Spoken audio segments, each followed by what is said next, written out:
આપકી અદાલતમાં film star Sonu Sood પર આરોપ છે કે તેઓ નેતાઓના કામમાં દખલ કરે છે. હવે સોનુ ઘણા બધા લીડર કહે છે કે આ લોકોની મદદ કરવી, એમને ઘરે પહોંચાડવા, સારવાર કરાવી, એમના વોટ લેવા અમારું કામ છે. આ કઈ રીતે વચ્ચે કૂદી પડ્યો છે? સર એ પણ સર સારું કામ કરે છે, લીડર સારું કામ કરે છે, પણ મને લાગે છે કે આપણે હિન્દુસ્તાનની વિચારસરણી એવી હોવી જોઈએ કે ભાઈ આમને આપણે લીડર ચૂંટ્યા છે, હવે આનું કામ છે, આ કામ કરીને પ્રોબ્લેમ જનતાને નથી, પ્રોબ્લેમ નેતાઓને છે. સંજય રાઉત શિવસેનાના નેતા છે. જ્યારે તમે લોકોને બસોમાં બેસાડીને મોકલવાના શરૂ કર્યા તો એમણે લખ્યું કે અમુક રાજનૈતિક દળ ઘણી ચતુરાઈથી સોનુ સૂદને મહાત્મા બનાવવામાં લાગેલા છે. જી, મને ખબર છે સર. આ તો આઈ થિંક સર પરસેપ્શન્સ છે સર. એમણે કહ્યું કે સોનુ સૂદનો ચહેરો આગળ કરીને મહારાષ્ટ્રની સરકારને બદનામ કરી રહ્યા છે. પણ સર તમે જોશો કે અલગ અલગ પાર્ટીઓના નિવેદનો બદલાતા ગયા, મને અલગ અલગ પાર્ટીઓમાં શિફ્ટ કરતા રહ્યા લોકો, પણ હું તો આજે એમની વાતો તો ઘણી બધી હતી. એમણે એ પણ કહ્યું કે લોકડાઉનમાં જ્યારે કોઈને પરમિશન નહોતી તો સોનુ સૂદને બસો ચલાવવાની પરમિશન કોણે આપી? સર એ સમયે હું મહારાષ્ટ્રમાં હતો અને મેં મહારાષ્ટ્રથી હું કોઈ એવું પોલીસ સ્ટેશન નથી, કોઈ એવી જગ્યા નથી જ્યાં હું પરમિશન લઈને નથી આવ્યો. તો સર પરમિશન તો મેં ઓફિશિયલી બધાને મોકલી હતી. એમણે કહ્યું કે આ તો મોદીનો માણસ છે. જી સર, મોદીજીના તો બધા જ માણસ છે અમે બધા.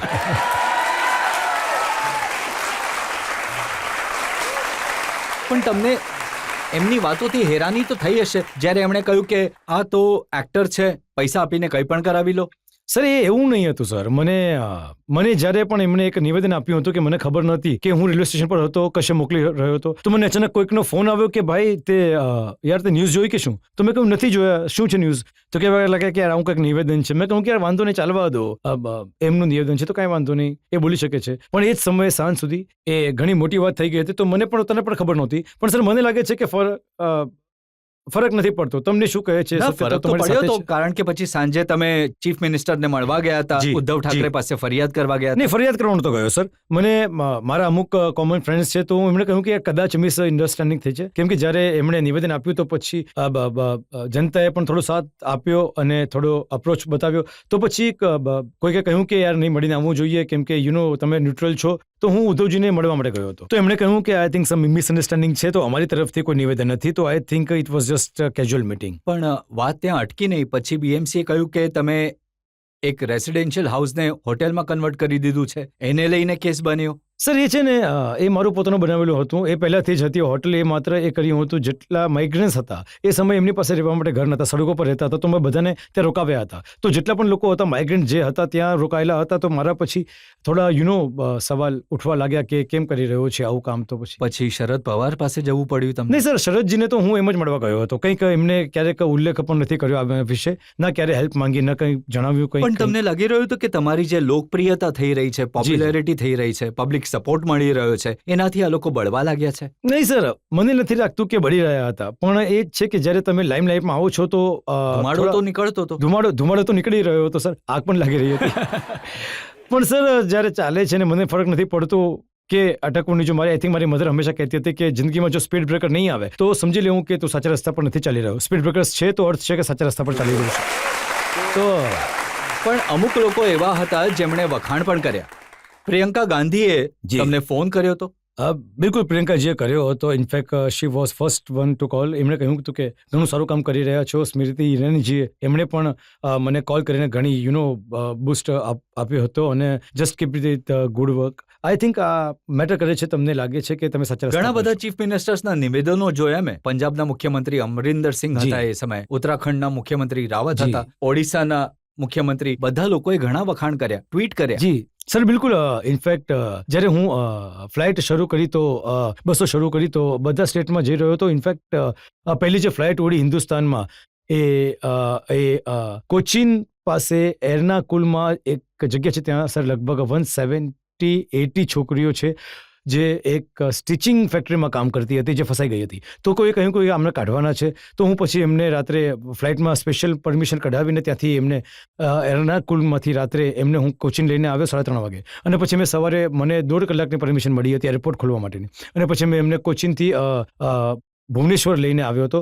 તો પટનાયક સર છે ત્યાંના સીએમ, એમણે કહ્યું હતું કે thank you so much for saving 170 girls. તો બધાએ વખાણ્યો હતો સર. તો આઈ થિંક દેટ્સ પણ જે રાજનેતા હોય છે એ વગર ફાયદે કોઈના વખાણ નથી કરતા. પણ આ વખતે કરી હતી સર. આ વખતે એક્સેપ્શન્સ હતું, બટ આઈ થિંક એમની ગ્રેટનેસ હતી કે ટેકનોલોજી હતી. હું તો બસ હાથ જોડીને ઊભો રહ્યો હતો સર, પાછળ ઊભો રહીને. મેં સાંભળ્યું છે કે કંઈક ઓફર કરતા રહ્યા તમને. સર મને એવી ઓફર આવી, હું ઘણી મોટી મોટી પોસ્ટ પર આવી જ્યાં પહોંચવા કદાચ વર્ષો નીકળી જાય છે લોકોને. એ ઓફર્સ થઈ છે મને. રાજ્યસભામાં પણ ઓફર થઈ છે એકવાર. ઘણું ગજબ લાગે છે સર, સારું લાગે છે, પણ મને લાગતું હતું કે હું કદાચ તૈયાર નથી આને માટે. એની માટે હજી થોડો સમય છે, જ્યાં સુધી અંદરથી પૂરી રીતે એ જોશ ન આવે એ કરવા માટે. તો મને લાગે છે કે પ્લસ ન લેવો જોઈએ. તો મેં કહ્યું કે નહીં, મારે નથી કરવું. અને ઘણાએ કહ્યું કે તમે ઓફર કરી રહ્યા છે, તને ખબર છે આખી જિંદગી નીકળી જાય છે, આ લોકોની જનરેશન નીકળી જાય છે એને મળવા માટે. તો આઈ થિંક મારા જિંદગીના લક્ષ્ય કંઈક બીજા હતા. તો હજી પણ આ સારી ઇમેજનો તમને ફાયદો નહીં થયો? તમારી બેનને તમે ચૂંટણી લડાવી, જી કોંગ્રેસની ટિકિટથી ચૂંટણી લડાવી, સર. એમાં છે ને હું પણ હારી ગયા. મારી સિસ્ટર પહેલાથી જ ઘણી ચેરિટીના કામ કરે છે, આજે પણ કરે છે. આજે પણ જો તમે મોગામાં જઈને જોશો તો અમારા ઘરની બહાર લાઈનો લાગેલી રહે છે, અને જે લોકલ એમએલએ છે ત્યાં એમને ત્યાં કોઈ નહીં જતું હશે ને ત્યાંથી જ મોકલી દે છે કે જાઓ ત્યાં જાઓ. તો મને લાગે છે કે અમે લોકો તૈયાર હતા જ નહીં સર ક્યારે પણ. વી આર નોટ ના, આ તો પાક્કું છે, કારણ કે તૈયાર હોત તો પોલિટિકલ સમજ હોત. તમને ખબર હોત કે આ વખતે આમ આદમી પાર્ટીની હવા છે તો કેજરીવાલથી ટિકિટ અપાવત.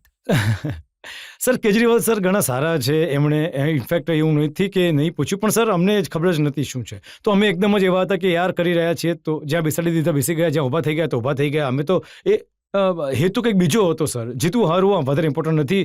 ઘણા બધા લોકો જીતે છે, ઘણા બધા લોકો મોટા મુદ્દા પર હોદ્દા પર આવે છે, પણ આઈ ફીલ કે લોકોનું દિલ જીતવું ઇમ્પોર્ટન્ટ છે. અને જ્યારે તમારા દરવાજા પર જ્યારે લોકો પહોંચે છે તો આઈ થિંક એ તમારી સાચી જીત હોય છે. જો તમે જીતો અને દરવાજા પર કોઈ આવે જ નહીં તો શું ફાયદો છે ને સર જીતવાનો? ના, પણ તમને નહીં લાગ્યું કે સ્ટ્રેટેજી ખોટી થઈ ગઈ?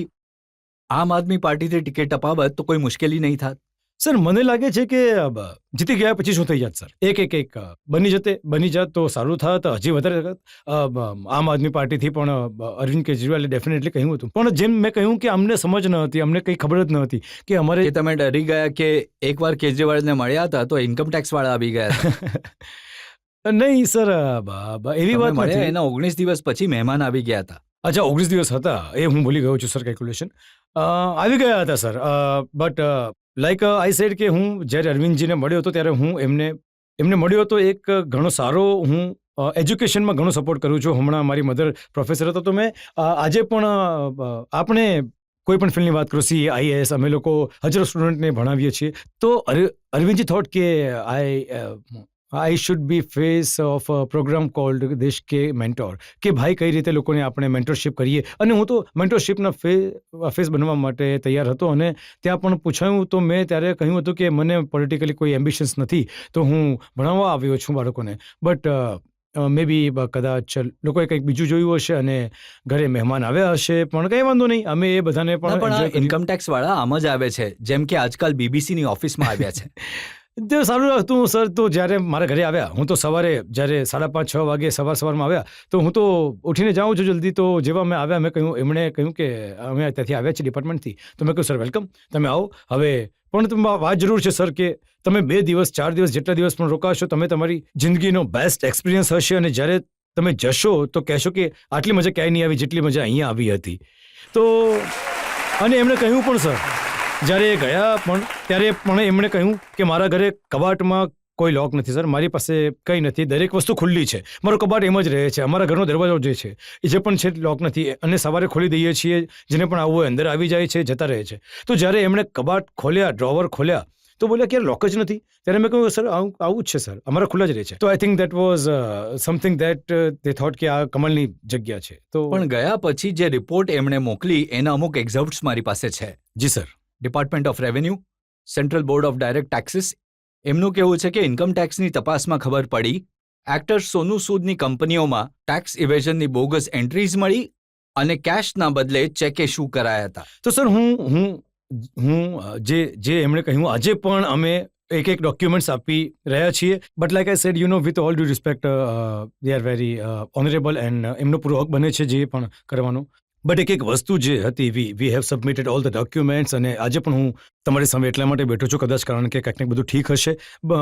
બટ લાઈક આઈ સેડ એમનું કામ એમણે કર્યું અને હું મારું કામ હજી કરી એક રહ્યો વાત છું. લખી હતી એમણે, જી સર. જયપુર બેઝડ એક ઇન્ફ્રાસ્ટ્રક્ચર કંપનીની સાથે 175 કરોડ 175 કરોડ આની ડુબીએસ સર્ક્યુલર ટ્રાન્ઝેક્શન કરી છે.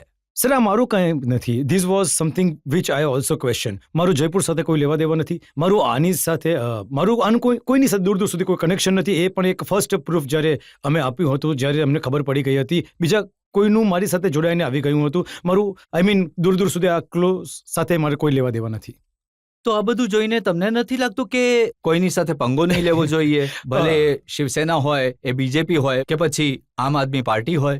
સર, મને લાગે છે કે આ એક એક્સપિરિયન્સ હતો, તમને જિંદગીમાં હજી સ્ટ્રોંગ બનાવે છે. તો મને એ લાઈનો યાદ આવે છે કે હौसला रख एक समय ऐसा आएगा कि हौसला रख एक समय ऐसा आएगा जब घड़ी दूसरी की होगी और समय तेरा बताएगा.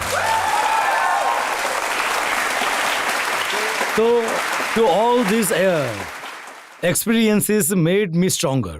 હું તમને નાનકડું એક્ઝામ્પલ આપું છું. એક જોધપુરનો કેસ હતો. એક કોઈકની સારવાર કરાવવાની હતી. એ કોઈક કમ્યુનિટીના લોકો હતા અને એ બાળકનું લિવર ટ્રાન્સપ્લાન્ટનો કેસ હતો.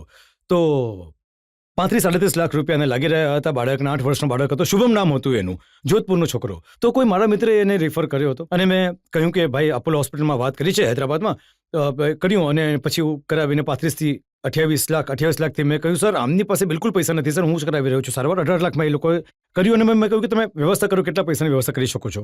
તો એમણે કહ્યું કે સર અમે તો 2 લાખ 2.5 લાખ કરી શકીશું. મેં સીએમ ઓફિસમાં ફોન કરીને કહ્યું કે મેં એક કામ કરો સર, થોડી મદદ કરી દો તમે. સીએમ ઓફિસથી 10 લાખનો ચેક આવી ગયો, 2.5 લાખ એમણે કર્યા, 6 લાખ મેં આપી દીધા અને સારવાર થઈ ગઈ. 18 લાખમાં સારવાર થઈ ગઈ. જ્યારે 1-1.5 મહિના પછી મારી પાસે પાછી બિલિંગ આવી, તો મારી પાસે 18 લાખની હજી બિલિંગ જોડાઈને આવી અપોલો હોસ્પિટલ. મેં કહ્યું કે સીએમ ઓફિસે 10 લાખ આવી ગયા છે, તો ભૂલ ક્યાં થઈ ગઈ કે સીએમ ઓફિસથી જે પૈસા હતા સર એ એમના પર્સનલ અકાઉન્ટમાં જતા રહ્યા બાળકના.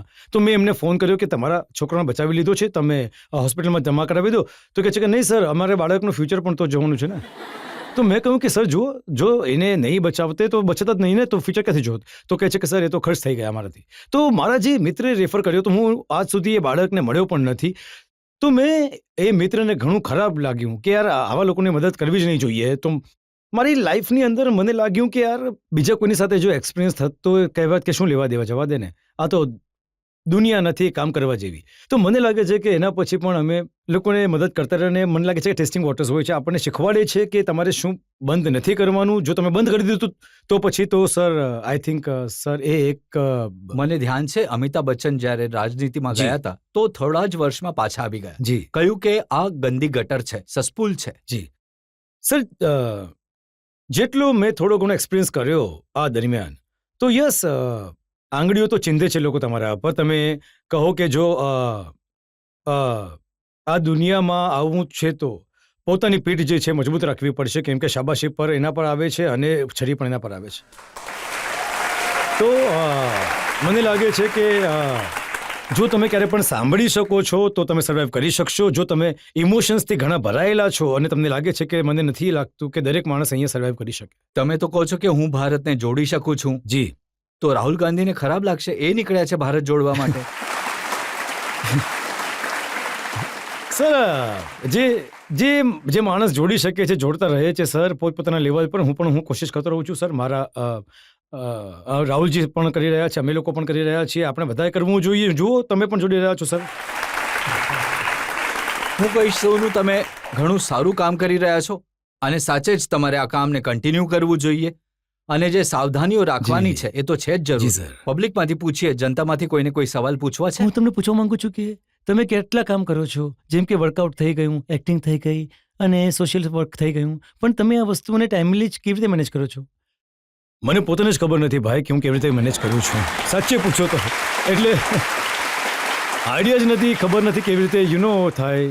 બટ જ્યારે તમે મજા આવવા લાગે ને તો જેમ કે તમને કોઈ વસ્તુ સારી લાગે છે તો તમને એન્જોય કરવા લાગો છો તો પછી તમે થાકતા નથી. હું કોવિડ દરમિયાન મને યાદ છે સર, હું 22-23 કલાક સર રોજ જાગતો હતો અને કેટલા દિવસો સુધી જાગતો રહ્યો, એકાદ કલાક પણ સુવા નથી મળ્યું મને ઘણી વખત, પણ થાક નથી લાગ્યો. અને આજે તમે જુઓ, જો તમે નહીં પણ કરો તો પણ તમે થોડી વાર પછી થાક લાગી જશે, તમને શું છે ઊંઘ નથી આવતી. તો મને લાગે છે કે ક્યાંક ને ક્યાંક એ તમારી મેન્ટલ ગેમ રમતી હોય છે. ટાઈમિંગ કઈ રીતે મેચ કરવો સમય હોતો નથી, પણ જો તમે એને કદાચ એ પૂછી રહ્યા હતા કે આખો દિવસ લોકોની સેવામાં લાગ્યા રહો છો, એક્ટિંગ ક્યારે કરો છો? મારી એક ફિલ્મ શરૂ થવાની છે. મારા ડિરેક્ટર કહ્યું કે આનો એક પહેલા તો ફોન પકડીને રાખો, અડધો ટાઈમ તો એની ચેરિટી ચાલ્યા કરે છે, તો એક્ટિંગ ક્યારે કરાવીશું. તો ક્યાંક ને ક્યાંક સફર જરૂર થાય છે, બટ લાઈક આઈ સેડ કોશિશ કરું છું બેલેન્સ કરવાની, બટ બંને વસ્તુ ઇમ્પોર્ટન્ટ છે મારા માટે. મારો સવાલ છે કે તમારી કઈ નવી મૂવી આવવાની છે? જી, હું હમણાં એક ફિલ્મ કરી રહ્યો છું ફતેહ સર, સાયબર ક્રાઇમના ઉપર ફિલ્મ છે. ઇનફેક્ટ એ પણ એટલી કરી શક્યો કેમ કે હું જ્યારે લોકોને હેલ્પ કરી રહ્યો હતો તો ફોન્સના થ્રુ મારા નામ પર ફેક લોન્સ આપવાના થ્રુ ઘણા બધા લોકોએ મને ચીટ કરવામાં આવી રહ્યા છે. 200-500 તો મેં એફઆઈઆર કરાવી છે આખા ઇન્ડિયામાં. તો મેં જ્યારે એના પર રિસર્ચ કરવાનું શરૂ કર્યું તો મને લાગ્યું કે આજે સાયબર ક્રાઇમ છે, ઘણી મોટી દુનિયા છે, ઘણું બધું નેટવર્ક છે. માત્ર મોટા લોકો નહીં, નાના લોકો પણ તમે જોયું છે કે એમ્સ હેક થઈ ગયું, નાના લોકોથી પૈસા પડાવવા લેવામાં આવે છે. તો એના પર મેં આ સબ્જેક્ટ પર લખ્યું, એ ડેવલપ કર્યું, તો ફિલ્મ રિસર્ચ કર્યું, લખ્યું પણ, અને અમુક રાઇટર્સ પણ સારા એમને પણ સાથે લીધા. તો એ ફિલ્મ ફતેહ આગલા 10 દિવસમાં ઓન ફ્લોર જઈ રહ્યા છે. તો મે બી યર એન્ડ પર આવીશું અને I hope we can entertain you.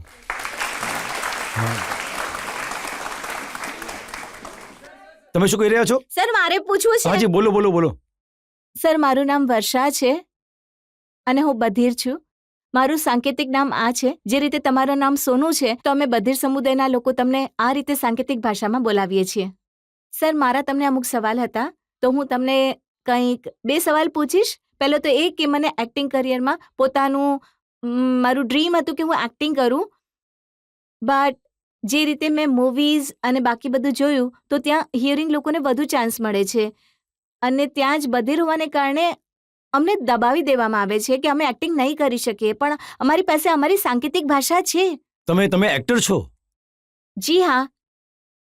અને પહેલા પણ ઘણી બધી વાર મેં એક્ટિંગમાં પાર્ટ લીધેલો છે, પણ ઘણા બધા એવા ફ્રોડ્સ થાય છે જેને કારણે મેં મારું આ ડ્રીમ જે છે એને ગિવ અપ કરી દીધું. વર્ષા, હું તમને એટલું કહેવા માંગુ છું કે તમે તમારું ડ્રીમ નહીં છોડો.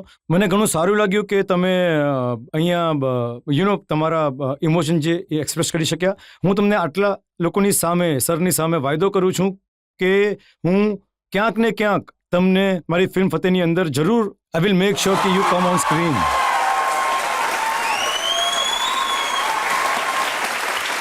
Thank you very much. Thank you. Sonu, આ જે જોશ તમારો છે, એ જોશ જ કદાચ તમને આટલો મોટો બનાવે છે. નહીં સર, મેં તમને કહ્યું હતું ને કે એક માધ્યમ હતો. મને ખબર નથી કે જે મેસેજ આપણે આપી શકે, બટ આઈ થિંક સર કદાચ આજે એમને માટે કંઈ કરવાનું હતું આપણા લોકોને, કદાચ એટલે હું આ ચેર પર બેઠો. બટ આઈ સેડ સર, જે મારે થઈ શકે કરી શકું છું, કોશિશ જરૂર કરું છું સર હું.